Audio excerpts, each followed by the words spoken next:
our chair today, and that is Professor Ian Hamilton, who is Professor of Energy, Environment and Health at the UCL Institute. So thank you for joining us, Ian.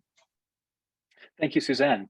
And very pleased to be here and very excited to be able to speak with our two expert guests today.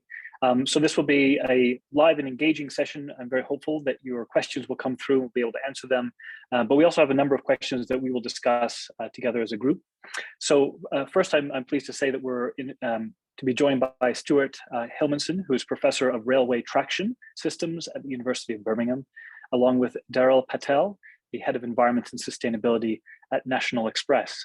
Stuart, if I could ask you to introduce yourself, and then I'll pass to Daryl as well. Thank you, Ian. Thanks for that welcome. And it's really pleasing to join the webinar and contribute to it today on Clean Air Day. I'm a Professor of Railway Traction System at the University of Birmingham, working with Suzanne on the Transition Clean Air Network. And my interest is in railway traction and particularly how we can solve the problem of providing power to autonomous rail vehicles. So rail vehicles that are moving around the networks without access to electrification. So there's important problem for the UK, but also globally, railways are facing the same challenge about moving away from diesel. So very pleased to participate today. Thank you. Thank you, Stuart. And Daryl, please introduce you. I'm really excited to be here on such an important day, Clean Air Day. What date in the calendar? So I'm Daryl Patel. I'm Head of Environment Sustainability for National Express. So we're a bus and coach operator, road transportation, public road transportation, and we're on a journey at the moment on getting our vehicles out of being a diesel drivetrain to a zero emission. And we've got some really big targets, ambitious targets. So yeah, we see hydrogen as being part of our solution. So really excited to be here today and talk to you about all of this. Great, thank you.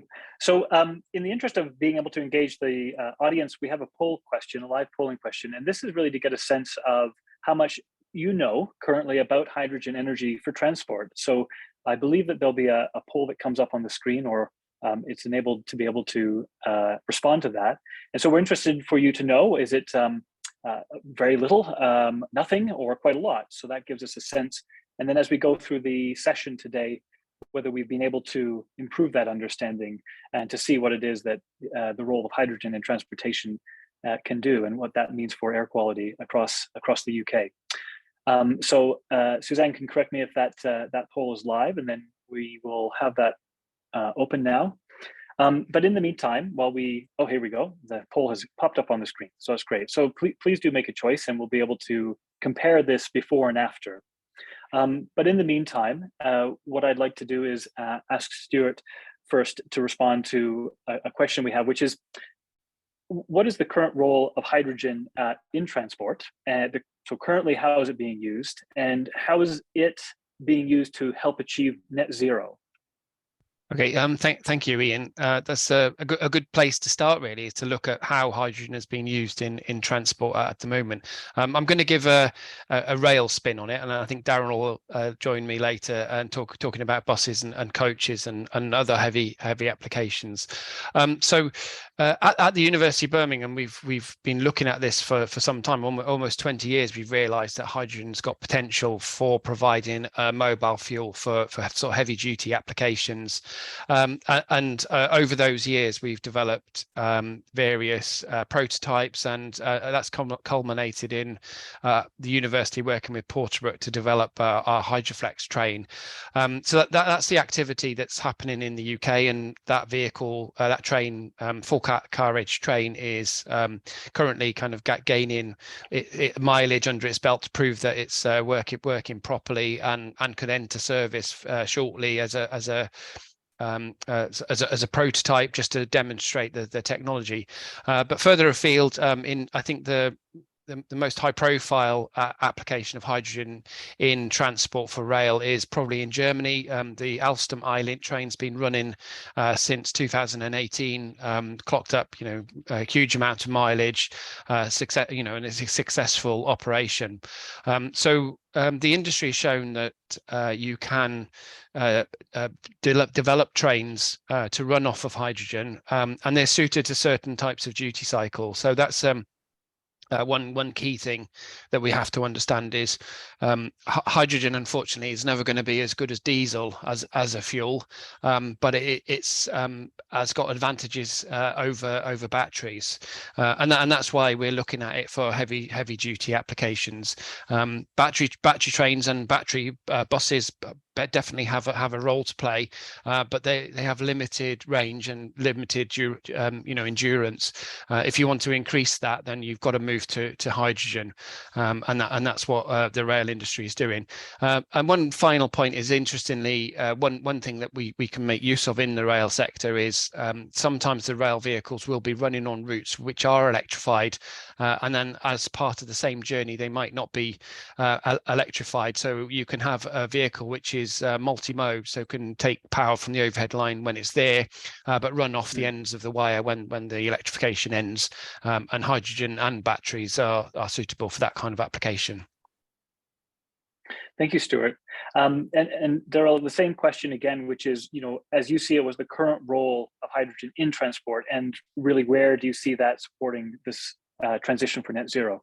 Yeah, so really, I guess in road transport, there's two fuel types, and Stuart's kind of touched on this as well, where we can achieve net zero. So the first is electric, using electricity and stored through electric battery. So this could be big electric batteries, which would have overnight like depot charging, or small electric batteries with opportunity charging along the route.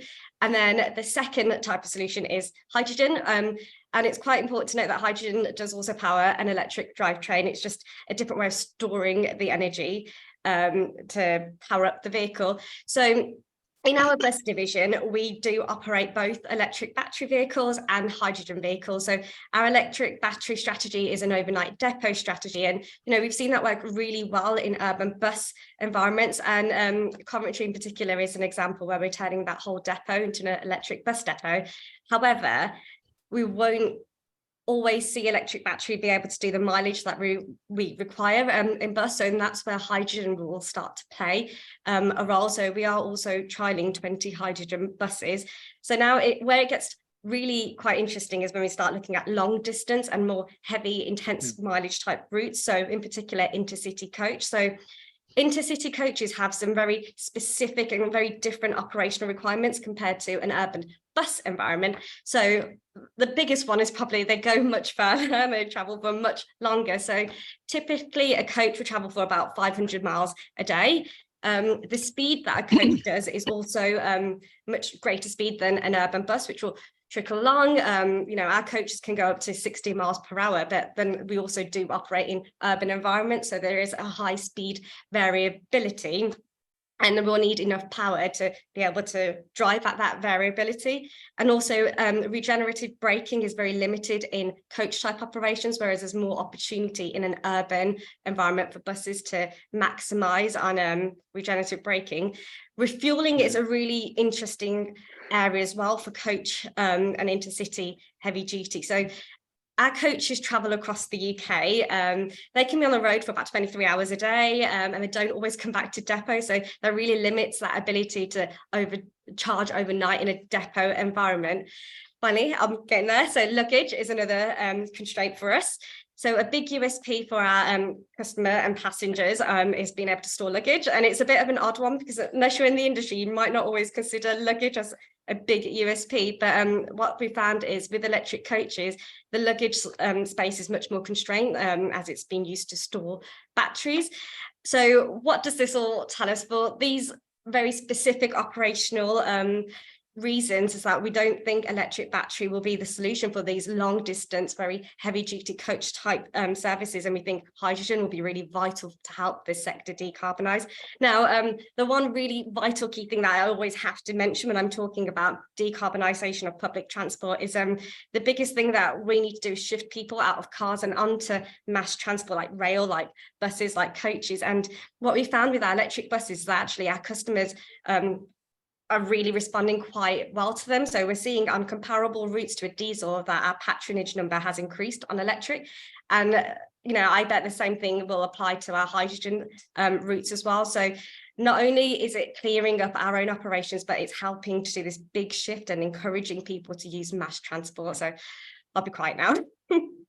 No, but it's really interesting. And there's a couple of areas that I've heard from both of you that I'd like to explore in further depth. But before we go there, and I think this is for both my benefit and some of the audience, is a question of, right now, where's the hydrogen coming from? And I know there's different classes of hydrogen that we talk about, but where do you also see it coming from in the future? And as that relates to this final piece that you mentioned, Daryl, about how does it get to where it needs to be used? So these are kind of questions. Where is it coming from today, and how do we get it to where we need to use it? So either Stuart, would you like to start with that? Oh, yeah, I can give you my where I've got hydrogen from personally. So when we've procured hydrogen for the train projects, so some of that has come from companies like BOC who sell hydrogen as a process gas. So you can just place an order and get a certain quantity of hydrogen gas delivered. That can come on a truck. There's tube trailers, so you can get in different quantities delivered to your site. Most of that hydrogen gas isn't intended for transport. It's hydrogen is used in a whole host of different applications. So there's a lot of it made already and used already in industry, and perhaps the public aren't quite aware of just what an important gas it is. A lot of that gas will have originated from methane. So it's methane that's reformed with water. So you mix water and H2O and CH4 together, and magic happens, and you produce carbon dioxide and hydrogen gas. That carbon dioxide gas, it in itself obviously is a greenhouse gas, but it is probably used in other processes. So you might know of carbon dioxide shortages that we have occasionally when the price of gas goes up, and your fizzy drinks and beer and food products have suffered because of the availability of carbon dioxide. So yeah, most hydrogen is produced that way. However, in Birmingham, for example, we have a large electrolyzer in a Tyseley area, so that's producing hydrogen for primarily the bus fleet that's there. But the Hydroflex train is currently getting its hydrogen from that electrolyzer, and that electrolyzer is tied effectively to renewable generation. So it works harder when renewables are up on the grid. So it's a much greener form of hydrogen, and crucially as well, the purity of electrolyzed hydrogen is much better.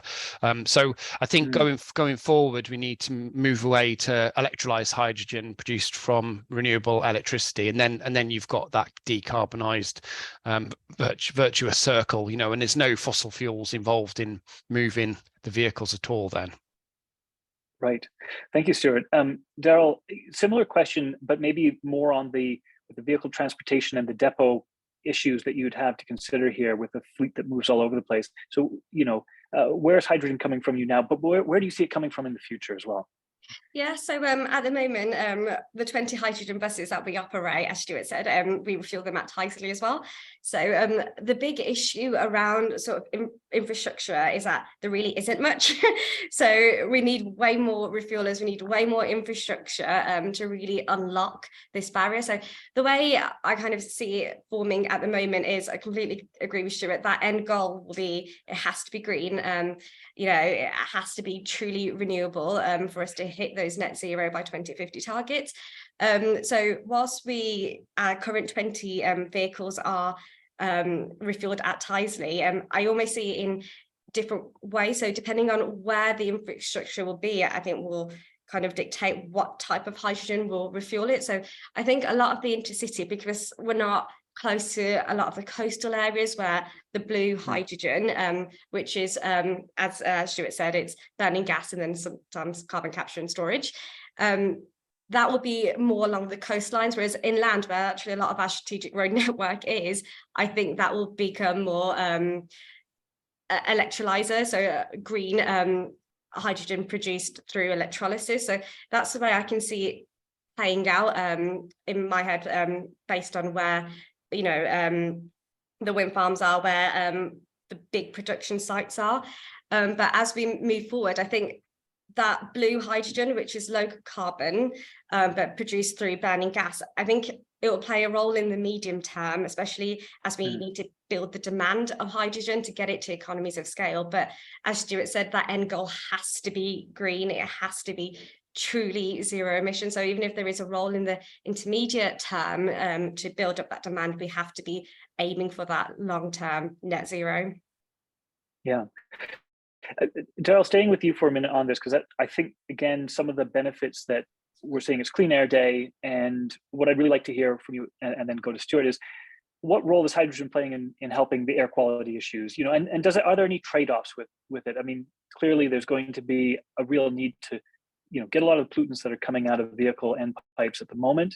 How does hydrogen help that? And are there any upsides or downsides for the future that we need to consider? Yeah, so hydrogen is zero at tailpipe if you're using a fuel cell. So it is zero. It will help air quality. It will vastly improve air quality because it will reduce those tailpipe emissions to zero. So at that tailpipe, so in our urban environments where, you know, a lot of these air quality issues are prevalent, it will definitely impact in the best possible way. I think where we kind of need to be really mindful is then looking down that supply chain, because, you know, it's all well and good at tailpipe being zero, but we don't want to be polluting someone else's backyard. And it goes back to that whole, where is the hydrogen coming from? But another aspect is using hydrogen as a combustion fuel. So hydrogen can be combusted, and even at tailpipe, it's really great for carbon, but there are some air quality emissions as a result of combusting the hydrogen. But, you know, for us as a business, we're looking at how do we get to zero to have that real true benefit. Yeah, that's really interesting.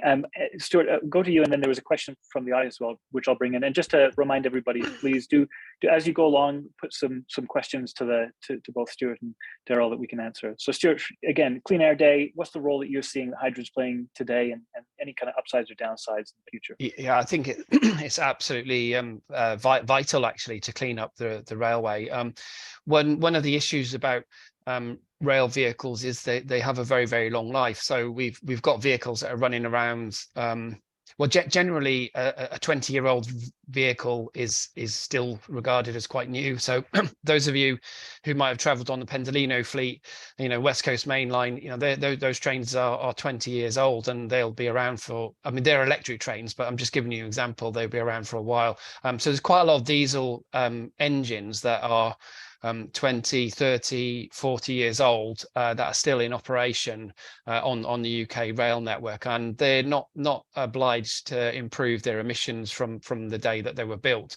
So we've got quite a lot of combustion engines which just have no exhaust after treatment, and they're you know, 7 or 8 litre engines moving into city centres, producing lots of particulates and other nasties. So and I think what and the rail industry is making a lot of progress on understanding this problem and what they need to do to solve it. But it is a big issue, and I think my personal view is, as we see sort of city centres clean up through all the other modes, decarbonising and going to zero sort of tailpipe emissions, you know, the rail industry has to keep up with the pace. You can't have people getting off a very clean electric bus to a very you know, dirty air environment in a station. That will rapidly become unacceptable. So we need to move fast in this. And I think, you know, battery trains, hybrid trains, so you can have diesel battery hybrid that can help with this as well. This will be important for running rail services into big city centres. So that's, again, I think that you've highlighted where there's benefits in here. One of the questions from the audience was, this idea of batteries have a tendency for kind of the range anxiety. But if I link that to hydrogen as a question, it seems to me it's an infrastructure question in the range anxiety that might present itself currently for hydrogen. And Daryl, you kind of described this vision of where are things coming from in the future, where they're going to. And a question is, how do you see that industry of providers getting into a position where we're really eliminating hydrogen range anxiety, which today we say that there would be? What do you think needs to change to help address that? Daryl, we'll go to you and then to Stuart.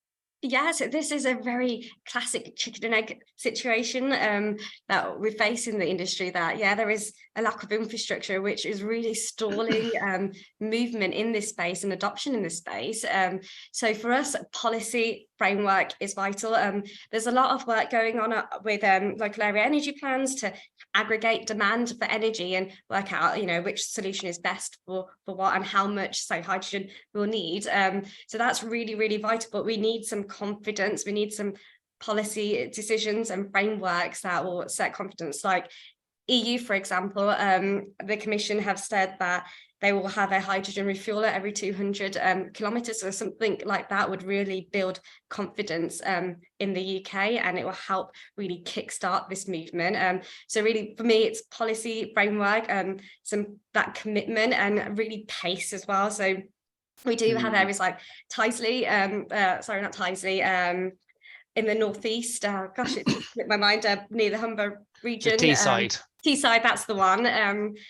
That they've got a hydrogen transport hub that they're testing and trialing, and it's going to be a blueprint to then bring on to other areas and regions. But really, it's how do we now accelerate some of this and really build that confidence, get that policy framework, and really push it out to give operators like ourselves that confidence that yes, we can go on with this and really just drive it. So I think it will happen, and I think it will come much quickly than we really realize. I think it always feels like it takes ages, and then all of a sudden it's hydrogen is just going to be there and everywhere. So it's policy framework and really confidence. It's what I'm begging for. Great, thanks, Daryl. Stuart, again, reflecting on that, is for the rail sector, what policy mix do you see really helping to ensure that those providers are investing in and have the confidence to do that? Is it the same mix as the road transport fleet? Yeah, I think I just want to pick out a few points. One, just to go back to that range anxiety thing. I think Sure. the issue is that hydrogen isn't as good as diesel as providing a mobile fuel. So it has got clear advantages over batteries, and you can get a bigger range than a battery. But if one way of thinking about it is, if you wanted to build a bus or a coach with 10,000 mile range, you could probably do it with diesel. You just remove all the luggage space and fill it with diesel tanks.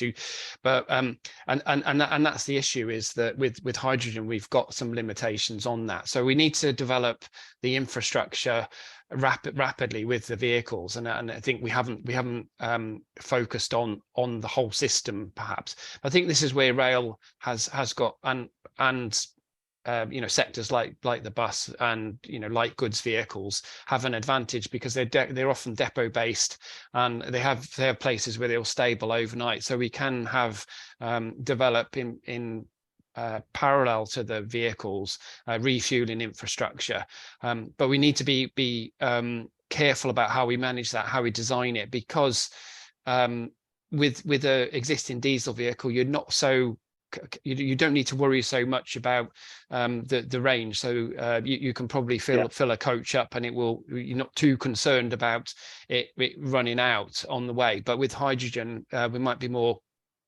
constrained in terms of delivering the services that we want, and certainly for rail, it's the services that do kind of like 500 miles a day, and that's a relatively short distance for trains. Some trains will do over 1,000 miles a day, and those ones probably aren't going to be well suited to being driven by hydrogen, and those should be electrified where possible.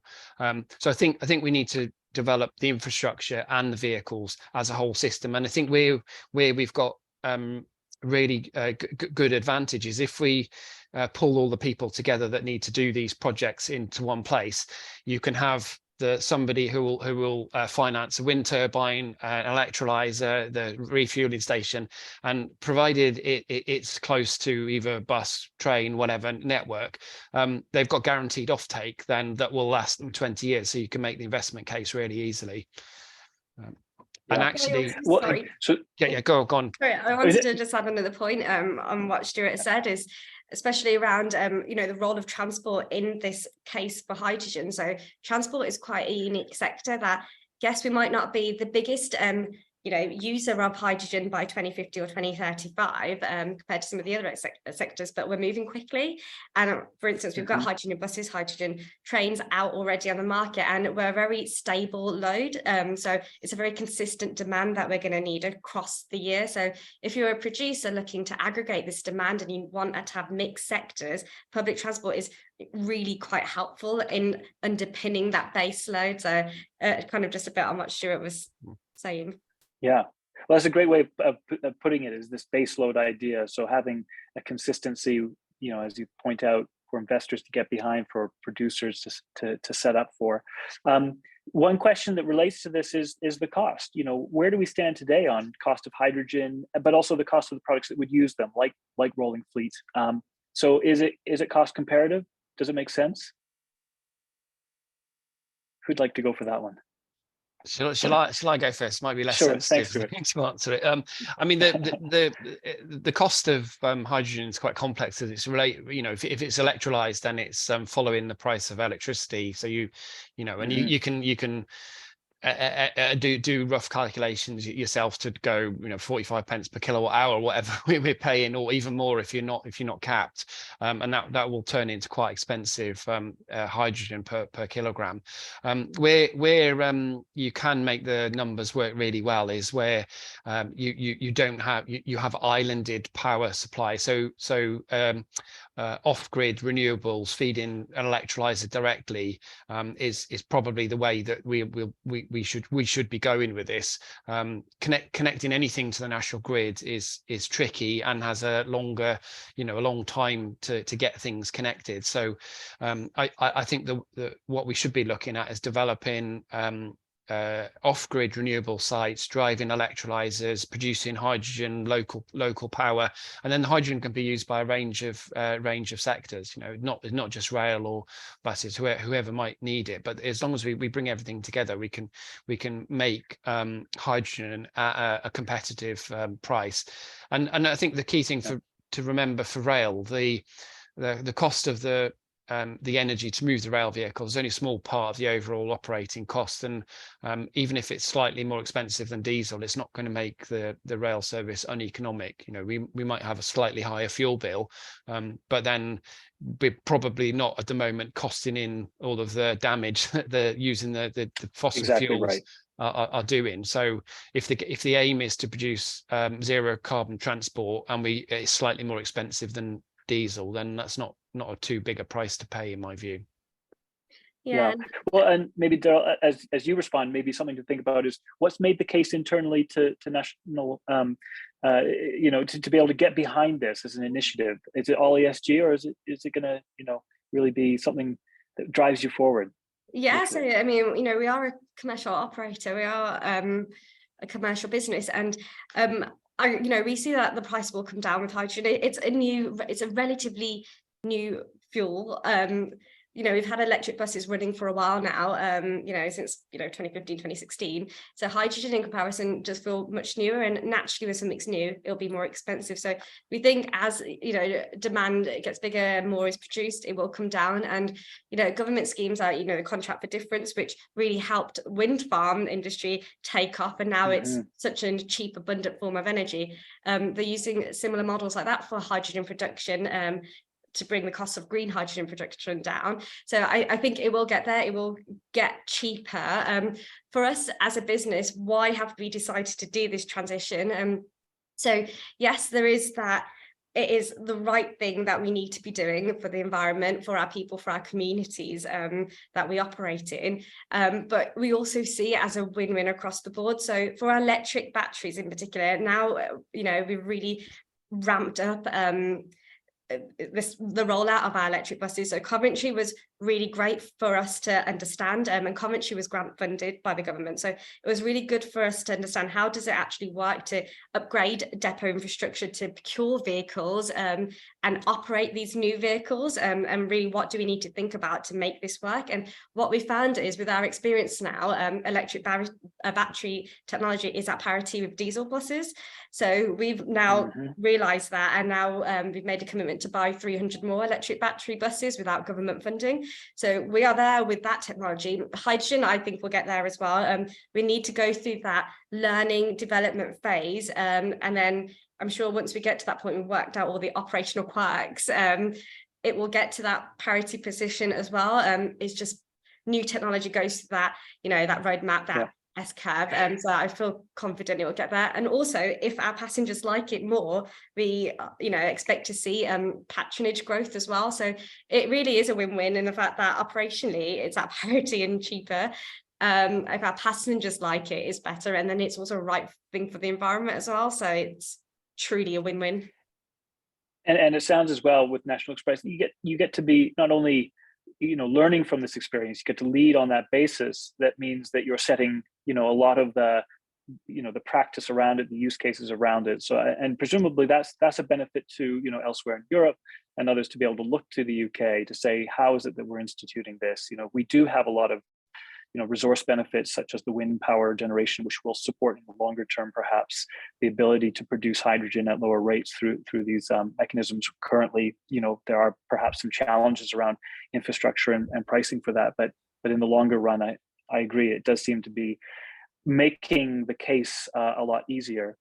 We've had a few questions come in, one which has been kind of sitting there, which it goes back to this question about the Clean Air Day. For those who have seen and heard hydrogen kind of direct use, it does burn at a higher temperature, and there is a potential for nitrous oxide emissions associated with that when using it, say, domestic cooking gas or the like. Is that an issue that transport sector has to deal with if it's using it in different forms? Maybe Stuart, if you want to tackle that question first. Yeah, I mean, it's not a direct area of my expertise, but I understand that if you do combust hydrogen, and yes, there is an NOx produced in the combustion chamber, but there's well-established methods to remove it from the exhaust. So with selective catalytic converters and so on. So it is something that's there, but I think there's already existing engineering solutions to manage that those emissions from the engine by cleaning up the exhaust. So I don't think it's a showstopper. And the rail industry is probably quite agnostic about what technology it will go for. Fuel cells have got particularly good benefits for running in the rail environment, but because of the way that we can hybridize them with batteries. So, but equally, there could be applications for combustion prime movers as well in the rail environment, depending on the type of rail duty cycle that we see. I think the biggest, people may be aware of the work that JCB have done in this area. They're leading the way, got engines that are burning hydrogen, and that could have a huge significant impact on the machinery that they produce. So yeah, I think watch this space, but it's definitely not. I don't think it's an issue in terms of producing NOx or having to deal with it if you do produce it. Right, and it sounds to me that again, in the application, what we're looking at here are it can be right for the right sectors in the right uses, and I think that's a really important lesson that we've learned in how, for example, the traditional gas infrastructure is being rolled out over time is learning from that and seeing where it can best be position as a technology, as a fuel source along with that. Daryl, I don't know if you had any thoughts on that in terms of the combustion side of hydrogen, and whether there's any pros or cons that you've seen as a part of its use in the rolling bus fleet. As Stuart mentioned, JCB are really kind of leading the way in using hydrogen as combustion in the transport space. And the way I see it, the pro of it is that it is still much cleaner than diesel. So you're still moving in that right direction. You know, we can't let perfection be, you know, the barrier that stops us transitioning. So I can see its use in transitioning as we try and head towards net zero, and especially if uses like JCB have found that if it can help build up that demand and get us to that critical mass position, that's always going to be more helpful and help uptake of hydrogen generally. But you know, at the end goal will be net zero for us as a business. So I definitely can see the value of it and the cons. But yeah, I think it does have a role to play in the transition. Yeah, I think that's really interesting. You know, where we can find these you know, issues that we can address as we go through this process, and none of them are at this point in time sounding like a barrier to not go forward and adopt them. One question, you know, we have a lot of existing stock and fleet out there. Are any of them able to be converted? Is that something that's even possible? On the bus side, perhaps, Daryl, do you look at that? I mean, you've got thousands of buses, so if not tens. How do you look at that existing fleet in this way? So the way that we're rolling out our fleet transition plan is we've got some old stock that would naturally be towards the end of their life and will need replacing. So for that old stock, we've gone really hard into procuring a lot of zero emission vehicles. But as we get closer and closer to 2030, so for us, we've set a 2030 target for our entire bus fleet in the West Midlands to be zero. We did buy vehicles back in 2019. Our last ever diesel was procured in 2019. So we keep our vehicles for around 18-ish years, 15 to 18 years. So when we hit 2029 and getting close to 2030, we'll have vehicles that are only 10 years old. So I think retrofit will come in, and there are some manufacturers like Equipmake and CleanBus that offer retrofit, and they're doing trials in that space already.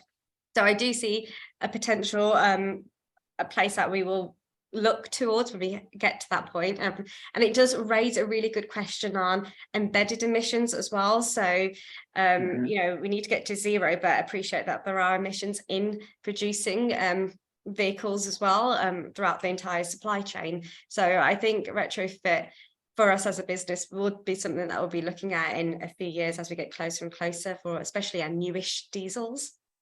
Right. Thank you. And you know, Stuart, you said that trains, you know, a young train is 20 years old. So you know, what does that mean for those that may have a service life of, you know, 50 years or so, 60 years? Who knows? It's a really interesting question, this. I think one of the advantages for retrofitting rail applications is many of our trains have already got electric drive systems on board, so they have, you know, traction motors and power converters and so on. So interfacing a battery and hydrogen system into that isn't too difficult. You don't need to develop a whole new traction drive. You can use the existing one, which makes things a lot easier. We obviously worked at the University of Birmingham with partnership with Porterbrook to retrofit one of their trains, which had done several million miles, and then it was at the end of its life, and we used that as our donor vehicle. So it is perfectly possible to do. I think the people who finance procuring trains probably a bit ambivalent about whether they want to finance brand new trains or retrofitting. I think retrofitting can be quicker. So if you wanted to roll out, you know, fleet within you know, a couple of years from now, re-engineering an existing fleet might be faster than procuring a new fleet. There aren't established designs for fitting hydrogen trains into the UK gauge. The example I mentioned in Germany is made to European gauge, and if you brought it over to the UK, would get stuck in some of our tunnels. Right. They're not big enough for it. So there is some engineering work to be done and design for new rolling stock, but that will happen. So what I think the way it'll play out is we might see a number of fleets that might be re-engineered existing rolling stock in the short term, but then that will rapidly move to just buying new vehicles from the major manufacturers.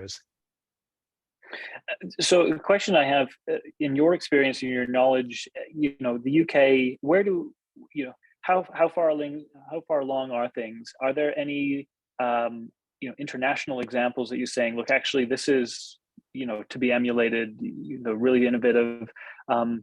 Is it Europe? Is it elsewhere? Are we the leaders? In that sense of kind of how is the rest of the world looking at this for the transport sector, and how do you see that changing or not what we do? Maybe Stuart, if you started with the examples for Europe, and then we can go to Daryl. Yeah, for sure. I mean, there's very few railways. We work with railways around the world, and I don't think I've ever had a conversation with one of them saying they're not interested in looking at decarbonisation. So the railways are trying to decarbonise.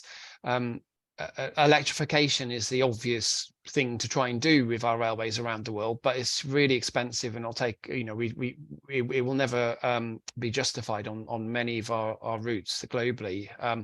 So we've worked with people in North America, Canada, South America, Australia, New Zealand, just about everywhere that have got interest in hydrogen traction technology.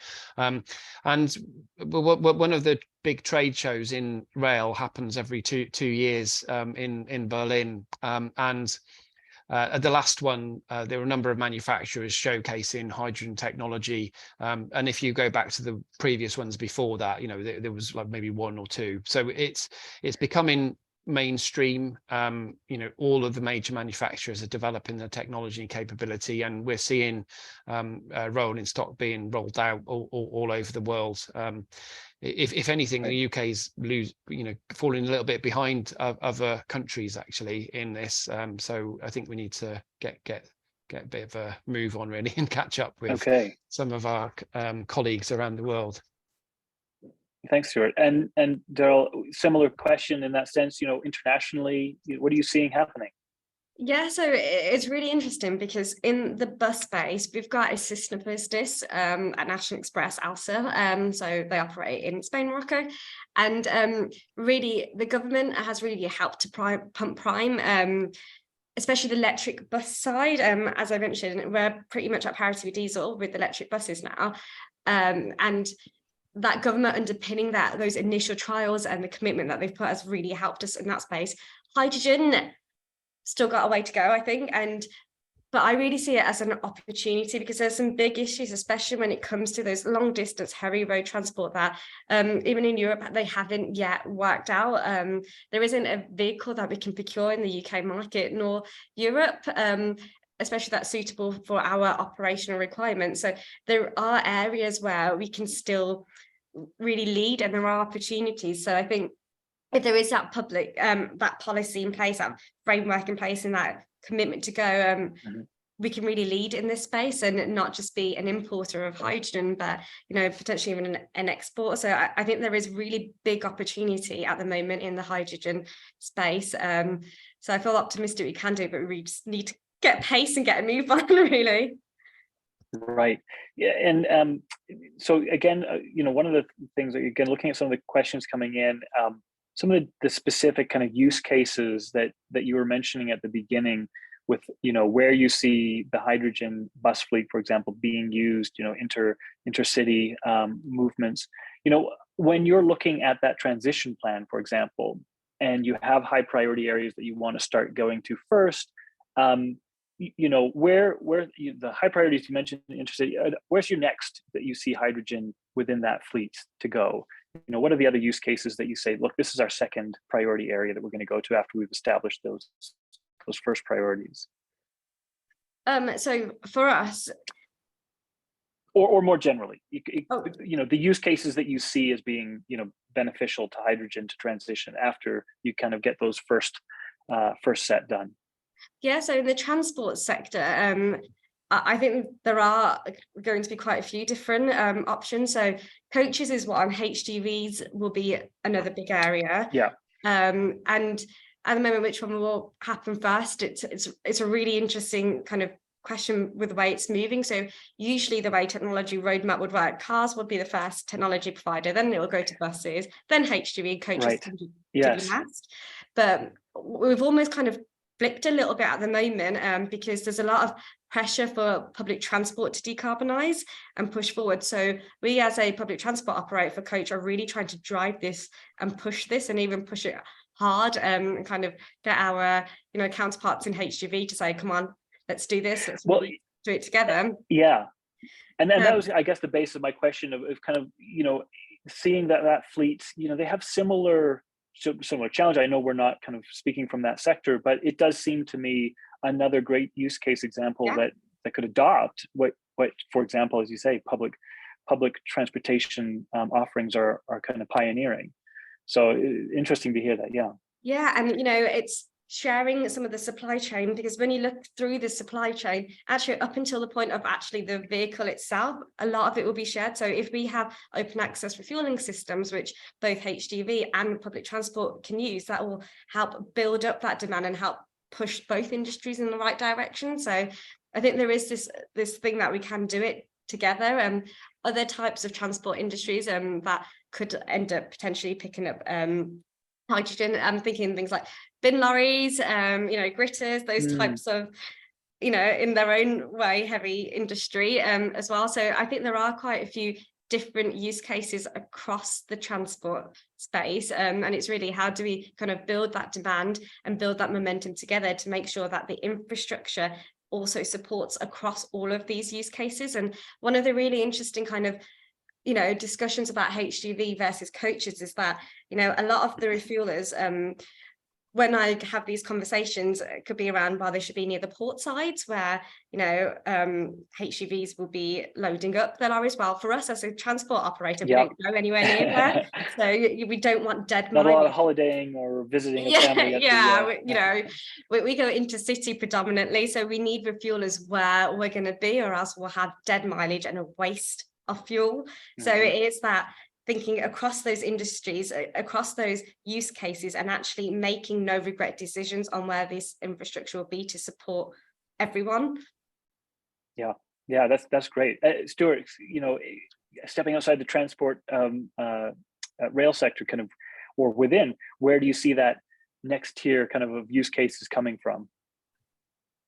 That's really good questions. I think hydrogen is already used in huge amount of industry. So I think one of the questions I get often asked is like, should we just be trying to decarbonize hydrogen in general and use the hydrogen to make ammonia and put it into the fertilizer industry, which is irrelevant, or in the steel making industry.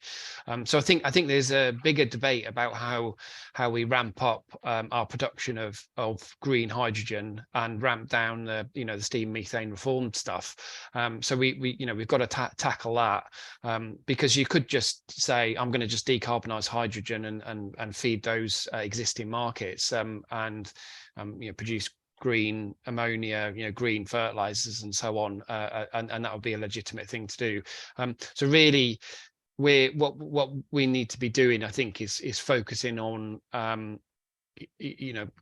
the electrolyzers at places where they're going to have customers, and they could be broad ranging customers. It could be using hydrogen to fuel trains, light good vehicles, buses, coaches, and then into the chemical processing industry as well. So it's quite a complex mix of potential sectors that could go along with the development of that infrastructure, and we need to be joined up and like working together to get it done. And as Darrell said, the HGV and bus, they should be working together hand in hand on this, and they'll get benefits, because you don't really compete with HGVs, so you can work together. There's a real collaboration ecosystem. Is key.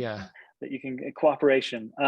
This is great, and I have to admit I've learned quite a lot from you both. And we have a follow-up poll question for the audience, which is again to ask about how much do you now know about hydrogen in the transport sector, and so I think that's available to go up as a poll for everyone now. But the question maybe to leave ourselves with that I asked both of you in the last few minutes, which is kind of if you're going to ask government for something that supports the sector, what would it be? What's that number one thing? Maybe Darrell, I can ask you that question first. Easy commitment to putting refuelers. I mean, at the moment, I think we've only got 7 public refuelers, and you know, that's for cars, buses, coaches, all sorts. But actually, if we had a refueling network for large vehicles, that would really unlock a lot. Okay, great response. Stuart. Yeah, I think government can play a role in bringing all the parties together and just, you know, banging hands on the table and just get on with it, and you've got our blessing. So I think it's just really coordinating, and as Daryl mentioned, you know, things like contract for difference, getting that sorted out, so we can sure. demonstrate that we can do this economically. It's not going to cost a fortune, and it's going to deliver the service that the rail industry wants. Fantastic. Well, thank you both. This has been a really great conversation, and I will invite Suzanne to come back and close the session. But on my basis, this has been really great. Thank you. Yeah, thank you.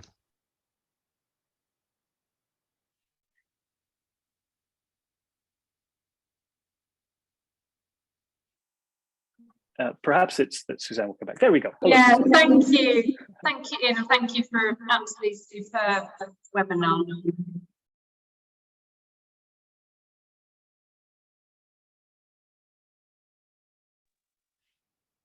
Okay, well, on that basis, I think thanking everybody who's joined today, and there's more to come in the series, and to stay tuned, and we can, you know, this will be made available for streaming afterwards as well. And on that basis, we can leave you there, and thanks for joining.